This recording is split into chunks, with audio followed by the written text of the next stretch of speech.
What's up, beautiful people? My name is Derek Standifer, and I have the high honor, the privilege, and the pleasure of interviewing somebody who's deeply rooted in the Tallahassee community, man. It's an honor to have you on the show, man. Mr. J. English, how you doing, good sir? I'm great, brother. Good to be here. Good to see you again. It was good. Yes, It was sir. Yes, good. sir. Man, man, I'm a big fan of your work. I've always been a fan of your work, man. Grateful to have you as a professor at FAMU. Grateful to be under your tutelage in a semi way. I had the blessing to be a part of one of your meditation courses a couple years ago, Awesome. and it definitely. I never told you this, man, but it definitely helped me get back on track of just kind of get my matriculations in order, man. So That's great. Great. Step back into some things, man. So I greatly appreciate the work that you're doing and the service that you're providing. So here on Solving Sundays, we juxtapose solving the Rubik's Cube to solving the twists and turns of life. So we're going to be going through this session with you today, good sir. All right, let's do it. The first step is to believe. And I met you, I kind of mentioned this before we got on, but I met you as a professor, and I didn't realize you were known as Honors English because you was a hip hop star. And now you transition, you do meditation, you do sexual retreatments, sexual energy retreatment. So how do you serve? How do you accomplish everything that you do and serve the people in the community, good sir? Man, I just stay busy, man. I really put myself in a position to stay attuned to what the people are doing. I have a lot of conversations, and really, I use my life lessons as a way to tell me what people need, and then I go and I deliver as best I can. You know what I'm saying? I'm always in school, really. You know, that puts me in a place where it's like, all right, I see people struggling with heart issues. Let me go ahead and create, methodology for them, to get to what I feel like will be helpful for them. And that may take the form of an online class, that may take the form of a retreat or whatever, or whether it be shadow work, awakening divine masculine, divine feminine. Like even last year, I came up with maybe like 6 or 7 programs. You know what I'm saying? Like I'll be working. So I'm always just, having my ear to, that's a lot of times why you'll see like certain conversations I'm having on Facebook, because I'm just filling out what the people need and where they at with it. And then I pull from that and I'm like, all right, this is what Spirit is telling me to deliver. And then, it just becomes a circle. I noticed that you ask on your page, you ask a lot of poll questions, like, it's questions where it garners engagement. And I see, so based off the feedback, you're able to, okay, cool. So this is what the people need. This is what they're designed. So let me fill that void and provide that service. So that's a strategy. You know what I'm saying? It helps. It also helps the algorithm guys to smile on you. You know what I mean? Because if you've got a lot of engagement, then it's going to show up on people's feeds at the top rather than it being, at the bottom. A lot of times when people are posting their business, they struggle to get people engaged. But because all these people just commented on all of my posts, it's going to show up when I post. You know what I'm saying? So it's also a strategy in that way. And I noticed that too. I might comment on something that happened weeks ago, and it pops back up. Other people are now able to see it and comment on it. So I'm gonna steal that. Exactly. Yeah, we picking up gems of wisdom already. You see what I'm saying? Gang. So thank you for that. Thank you for that. So it's more of a holistic approach, man. Whatever people need, we can kind of morph it. People generally have, man, it's almost common solutions to the problems, man. So people can, when they align themselves with their core, man, you can probably figure out a solution to the issue. So yeah, thank you for that holistic approach. Yeah. I mean, at my core, of course, in terms of what I do, it's always coming from studying what our ancestors have done. As a person that deals with history, and then as a person that deals with spirituality, is coming from a perspective of starting with yourself. You know what I mean? And what tools can we use in a modern context, taking ancient wisdom and making it something that can create a better future? That's really the angle. But part of that is making it accessible. You know what I'm saying? Because a lot of times it's like, all right, well, we had to go to this mountain and do this ritual with this certain, oak tree. And it's like, we ain't got all that. So what can we do now? You know what I mean? That's just as effective or actually more applicable to what we got going on. So, there's a bit of like tweaking, or remixing or reforming, to make it so that the people of the future can do what the ancients did. And that's really what I see my role as in terms of the spiritual world and what I do. Basically just picking up lost art, but lost knowledge, just resurrecting lost wisdom and bringing it into the present, man. So Yeah. And then too, I'm a scientist, so I tweak with it. We do experiments. Sometimes I invite people over, like, hey, we're gonna do an experiment tonight. And then I have a vision and that thing come down and it just be like, man, we ain't never seen nothing like this before. This is amazing. And just keep adding and experiment. It's fun, man. It's like, you get to have that inner child sort of thing. You know what I'm saying? So I love it because it's what really we should be doing in a lot of ways. You know what I'm saying? There's so many levels of healing that like we need as a people, but it's kind of like, where do we start? And it's like, you start with your heart. You start with what the people need. You know what I mean? You start with your love. Like I said, you keep going from there, and it will evolve. There's so many things I do now, I lose track. But it's like, you know, where do you start? It's like, man, where do you finish? You feel what I'm saying? Like I'm so in it now that, you know, I done hit my stride, man. I'm good, you know. Hey man, it's crazy you said that. Vic Creek, the great philosopher Vic Creek, he says that you can't look without until you look within. So kind of aligning with those type of principles, man. When you want to start with changing the world, you got to start with changing yourself. You want to start with changing your community, change yourself. So thank you for that. Sometimes I mean it's crazy, right?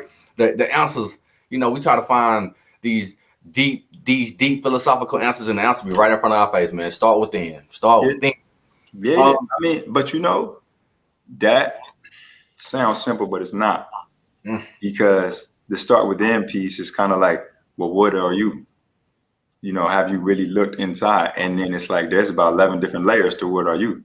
You know, sort of like we start to look at our ancestors, and the Egyptians had 9 different concepts of the soul. It's like, what part are you in tune with? What part do you identify with? How are you really working on yourself? You might be working on your yoga and your meditation, but have you worked on your warriorhood? You see what I'm saying? Have you worked on your business, man? Have you worked on your leadership? You see what I'm saying? So it's, you know, have you worked on your lover self? Like, there's layers to this thing. You know what I mean? So it is starting with you, but that's not necessarily simple. And there's a lifetime worth of just doing that. You know what I mean? Perfecting that. So that's where I try to go with it, where it's like, you know, we can work on, all right, perfecting your mind, you know, like we playing chess. You know what I mean? But that's different than meditation, which is like either concentration or letting go of your mind.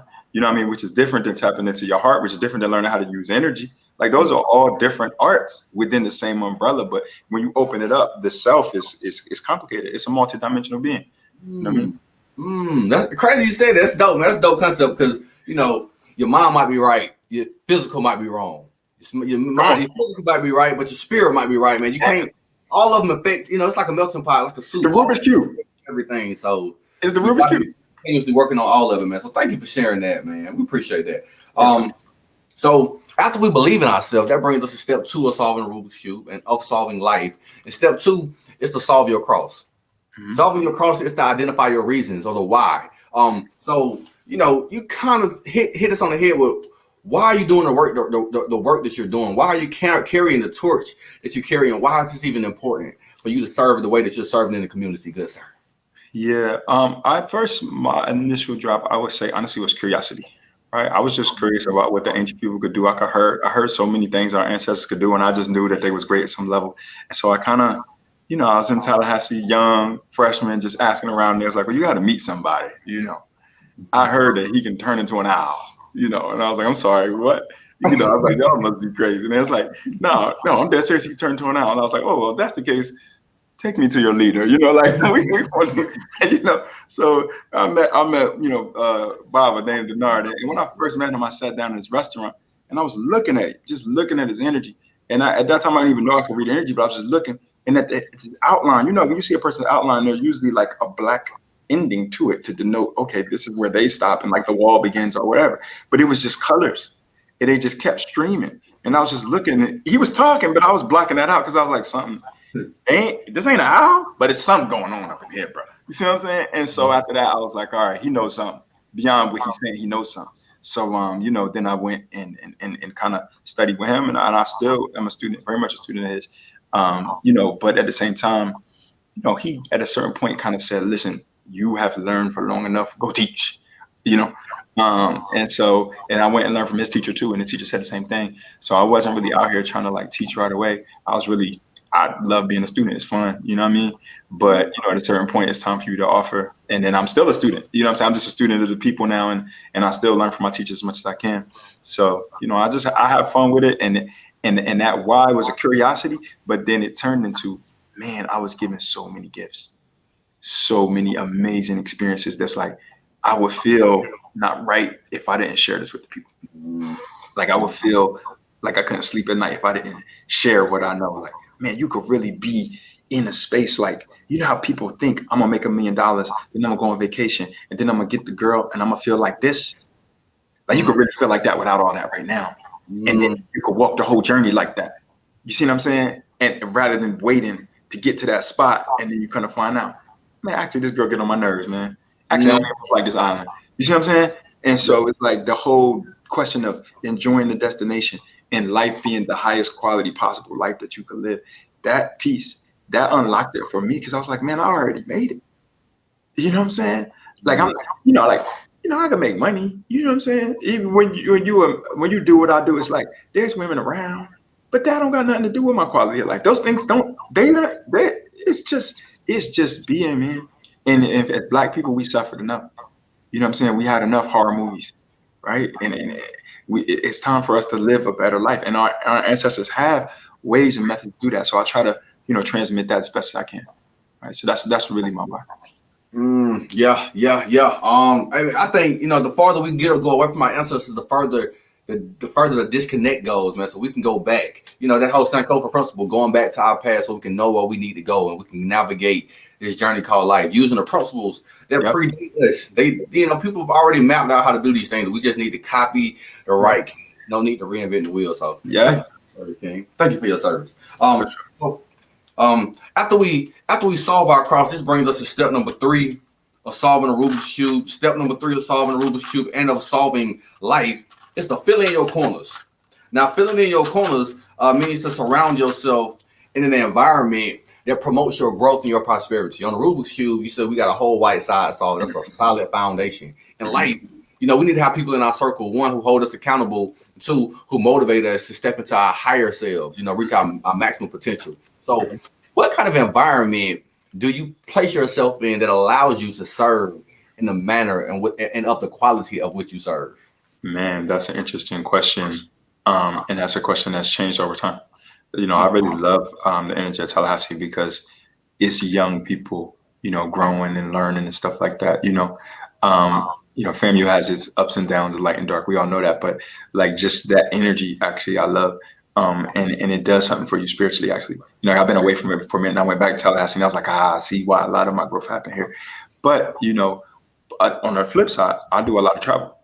So I work in the retreat space, and in the retreat space, no matter where I'm at, I've learned how to create a certain frequency, a certain high energy frequency. So no matter if we in LA, it don't matter if we in Barbados, it don't matter if we in New York or if we in Miami, like it's going to be this frequency. And to me, that's part of what it's about is, I am the environment in a lot of ways. The people that I travel with are the environment. We carry with us a certain heart space. So, it's people in New York that you'll see and they'll be like, man, I'm straight. You keep it moving. I don't even want to talk to you, man. We did a retreat in New York. They was all huddled up in the couch together, hugging underneath the cover, talking about we in the womb. You see what I'm saying? Like, you breaking them that detachment thing and bringing that humanity back. You know what I'm saying? We are in the dark room for 3 days, helping each other survive like hunter gatherers. You see what I'm saying? Touching into, this is what happened in your inner child world. And this is what happened when I was afraid of this and that, and just getting closer and becoming human again. You know what I mean? So no matter where it is you that you bring to the table. You know what I mean? You are the environment in a lot of ways. So you have to do that work because when people learn, they learn from what you're saying, but they learn from who you are even more. So, for me, I'm always trying to be that person as best as I can be, and that's a challenge because sometimes, we get challenged. There's moments where I'll be like, I'm finna, but I work on my shadow and I work on trying to be present and be that light as best as I can, man. Right. It's so crazy. You mentioned several points. But I say this all the time. Tallahassee is like dark, fertile soil. Mm-hmm. And Tallahassee, you're like a seed being placed in dark, fertile soil. And it's when I leave Tallahassee, I can see myself growing into a plant that that Tallahassee had nurtured. And when I come back to Tallahassee, I feel myself getting more nutrients and more energy and more, what you get from dark, fertile soils in Tallahassee is something in the waters here around that. Yeah. But a lot of people think that in order to become successful, you got to chase success. You don't chase success. You become success. You attract what you are. So you are the energy. If you want to become successful people, they're not going to let somebody in their circle who's going to bring down their level of success. So you have to rise to the occasion in order to be amongst their group. So you have to become the environment in which you choose to be a part of. So I think that's you hit it on the head with that. You hit it on the head with that. Good stuff. Yeah, thank you. I appreciate you. The 4th step of solving the Rubik's Cube, the 4th step of solving life is to take it to the next level. Taking it to the next level, it means to grow. continue to get better. Never get content with where you are in life. And you said this earlier. I love the leadership styles in Tallahassee because we have leaders here who, okay, cool, I've taught you. Now it's your time to go out there and teach other people. Yeah. So now we're in this place of how do you continue to grow? You feel like once you're a leader, you can't grow no more. You made it to a point where you feel like you made it. But you, as a leader, you host these classes, you do tours now. How do you continue to grow? How do you continue to get better as the leader that you are doing the work that you're doing? Yeah, this is a multi-layered question, so I could take a little while on this one, but let me see how I can divvy it up so that it can kind of make sense. I'm gonna start on the business side. On the business side, I started. I never forget. I was a person teaching one meditation class, online, and I advertised equally to white and black people. And I remember the black people just being supportive and being like, "Oh man, this is amazing. Do your thing, young brother." And I remember the white people being like, "Who are you, this young kid, think he can teach me meditation?" Or like, "Actually, you're spamming," and kind of kicking me out of their groups and stuff like that. And so that was profound for me, because I advertised equally to everybody. I didn't assume that my audience would be just black people. I was just like, I'm gonna promote as it is, like any other business promotes as is. But I was, in a way, firmly rejected by the white audience. And so that made me in my mind start to formulate, okay, how is my website going to look? It's going to look like the people that support me, right? So that created a certain scenario for me just from the very beginning. So then it was like, all right, so my people are receiving me. I ain't do nothing. I'm just putting it out there, right? And then, I started, man, on the money side, man, making me $500 a month extra. You know what I'm saying? Feeling good about myself. Then I got to a point, grinding, where I'm like, all right, I'm making enough now. You see what I'm saying? I can leave my job. And that was a big step for me. Like, I'm doing this alone. You see what I'm saying? I'm out here, and I'm gonna see, like, last month, man, I did about 12K. You see what I'm saying? And so it's a grind, it's a progress, it's a process. And that is not easy because people are gonna doubt you. They're gonna critique you. They're gonna say, why don't you just go back to work? And it's like, man, see the vision. My vision at this point, I do too much. I don't want my business, and Honor Joe Good and Jay English should not be the same thing. So as of next month, I'll be hiring other teachers. Retreats will be going on, but it won't just be me doing them. You see what I'm saying? And that's the next step. I really want to move towards having a facility and making it an institution that it serves the community beyond my lifetime and beyond my energy and physical capacity. You know what I mean? So there's steps towards that are going to be easy. Some of those are going to be challenging because, I'm like, I can do it. I know what I'm doing. And I push myself to that point, and that takes a certain confidence. But then to hand that off to somebody else, and to hand that off to another person, and then some of them are gonna mess it up. You gotta, you know what I mean? But you gotta go through it and refine that. So that's a different part of you. Working on that part of you is different than working on, your own willpower and your own drive and all of that, and my own confidence. It's like, all right, I gotta trust this person with my baby. You see what I'm saying? And so those are the next challenges for me is collaboration and delegation and those type of things, man.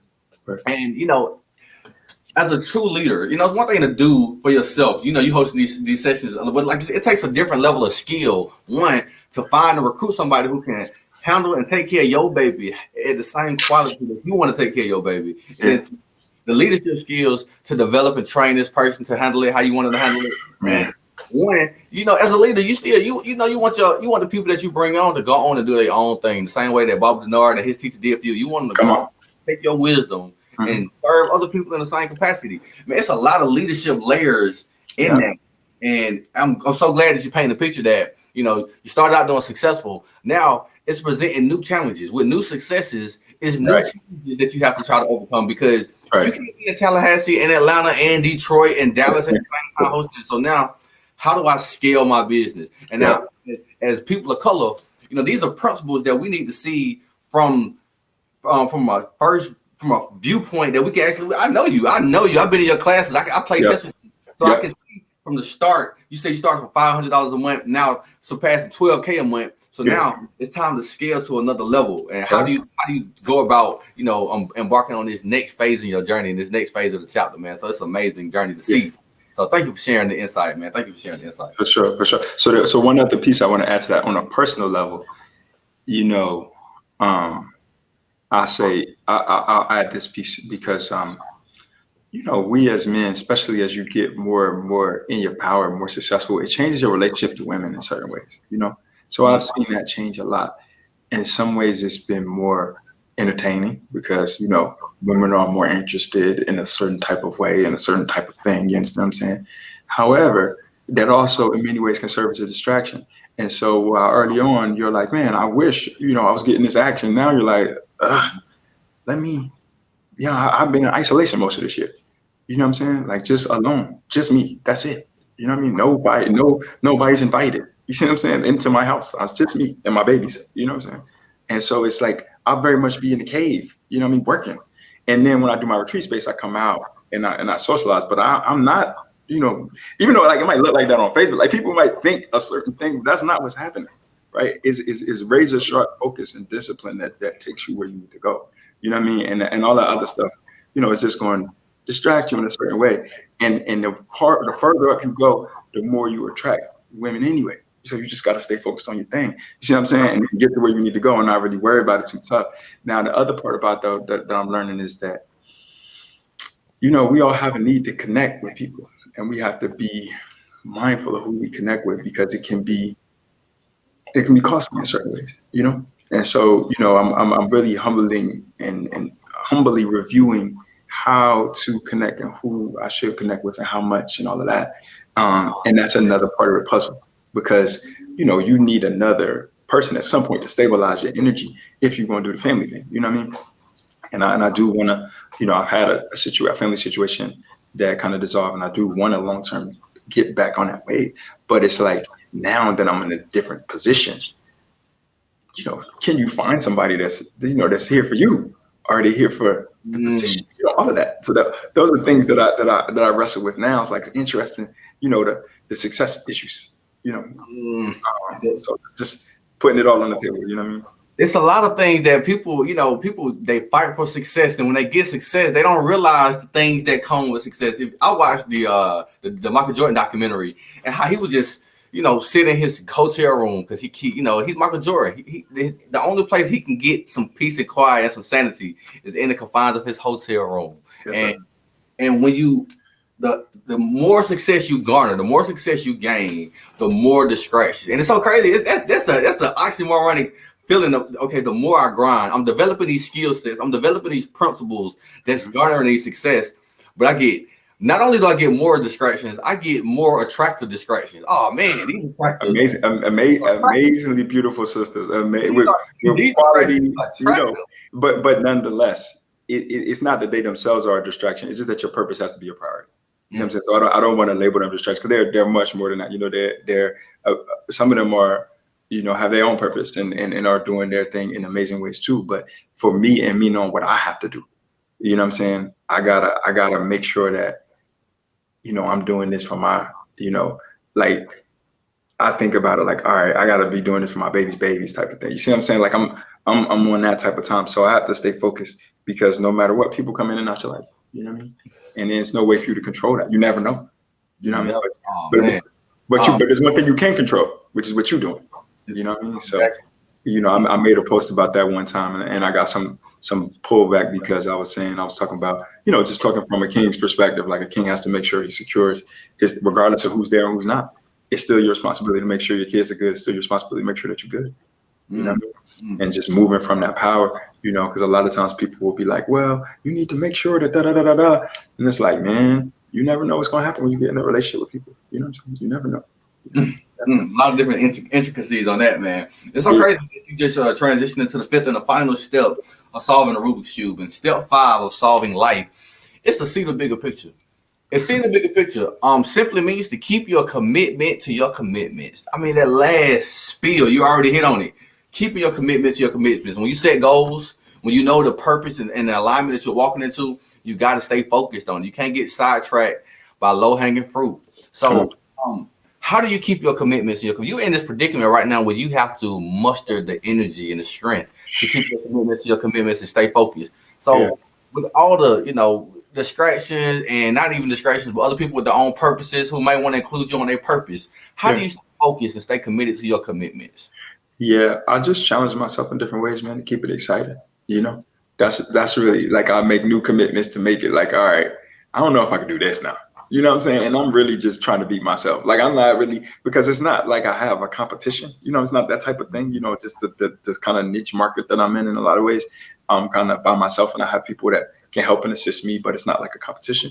And so, you know, I'm like, all right, how can I make this calendar better than last year's calendar? You know, how can I make this retreat schedule that much more amazing? Like I even recently, I'm doing the Sacred Sexuality Tour, and I've done it 2-3 times, but this time I'm like, all right, I'm going to do 100% semen retention during this tour, so I ain't wasting no energy. I'm just going all the way, you know. And this is like different challenges that make it so that it's different this time. It's new this time. I'm gonna see how far I can take it this time rather than last time where I was just, you know, wilding and being free a little bit. Let me tighten up. You know what I'm saying? It's just it makes you just on the edge. I think I live on the edge. I think that's a part of my thing is, all right, how far can we go? Let's go in the dark for 3 days. You see what I'm saying? Let's climb this mountain. Let's do that. And I think by going and being comfortable on that edge, you give people permission to stretch towards their dreams, and you give people permission to really live on their edge, whatever that is. And that's how you get to that highest potential thing. And so that's for me really the comfort zone. My comfort zone is on that edge, and I commit myself to being one way or another. I'm gonna be like, all right, we just chilling. Let's figure out how to push it. Getting comfortable on that edge. You know, it's man. Thank you for the words of wisdom that you're dropping. Les Brown said something so profound. And you basically said what he said. You know, in life, you know, you either on the field or you in the stands, and we're gonna get up out of here. We're gonna get up out of here one day. We're gonna transition, so we might as well be on the field and not in the stands watching life go by, man. So the more we get closer to that edge, our adrenaline stays rushing. And when you're an entrepreneur, when you're an entrepreneur, you know, you got responsibilities to take care of. That's an adrenaline rush in itself. You got to make sure that you keep everything new and innovative. Because if it's not, you know, that's when people say you're not doing anything new. It's not exciting to me anymore. So thank you for that, King. Thank you. Right. At some layer, like you have to understand that, you know, part of it is sustained progress and part of it is emotion. See what I'm saying? Part of it is, all right, I've been learning from you for 2 years. Why should I learn from you for the next 5? And it's like, well, that's because I've been doing this for 20 years and I've only rolled out part of the program. I'm still rolling it out. But the other part is, all right, how do I present it in such a way that it's appealing to him, it's fiery to him, it's sexy to him? You see what I'm saying? Like that, that's a part of it too. And it's like, okay, because a lot of my audience is women. You see what I'm saying? So it's like understanding the mind of the people who are supporting you, the people who are consuming your product is important. And so it's as much inner work as it is marketing. And most people don't really have that balance. In my world, they're mostly like, I'm just gonna go here and I don't give a damn about no marketing. Or they mostly just trying to get your money. You see what I'm saying? And it's like, for me, I'm trying to deliver a product that's so amazing, no matter how much you paid, you're gonna feel like you under, you know what I'm saying? Like you got more than what you paid for. You know what I mean? That's my goal. At the same time, you know, I want to do it in such a way that I got something to show for it. You see what I'm saying? You know, and so that causes me to always be working. I'm always working, always refining. You know what I mean? I just started last year with energy healing certification for the first time. I had this new program called Birth of a Sage. It's kind of like a digital initiation program. It's amazing. I love it. And it's like just phase 2 and 3 of this thing that's, you know, different from classes and retreats. It's like just going higher and higher and higher in the, you know, the next level of it, hiring teachers and all of that. So that's where it's going. Hey, I think everybody need to get on the tip on the wisdom that he's dropping, because in 2021, you know, we see people are being replaced every single day by computers. We see people being replaced by artificial intelligence, and you got to make it a way where you can constantly keep up with the changing times and the changing personalities. You know, Blockbuster. You know, I remember when Blockbuster was a thing. People made memories at Blockbuster. Now there is no Blockbuster. You come on. It's Netflix and chill now. You know, that's because Blockbuster didn't keep up with the curve. So definitely good stuff. Yeah. So we have made it to this point where we have officially solved our Rubik's Cube, and we have officially. You got that skill. You just be chilling doing that thing, man. I love it. And I'm trying to channel my inner Jay and bring up what you do over to what I do, so I can I'm a big believer in copying the right cat. I'm a big believer in copying the right cat. So I'm trying to bring up what you do and learn to myself good stuff. But there's a bonus step to solving the Rubik's Cube. I know y'all seen people try to solve the Rubik's Cube by taking the stickers off of the Rubik's Cube. There are no shortcuts in this thing called life. So any lasting words, any last word remarks that you want to give the people who's watching? You know, we got somebody of your caliber. We got to take full advantage of them. So, last up is to avoid the shortcuts. So what are any lasting remarks that you want to embark upon the people before we get ready to log off, good sir?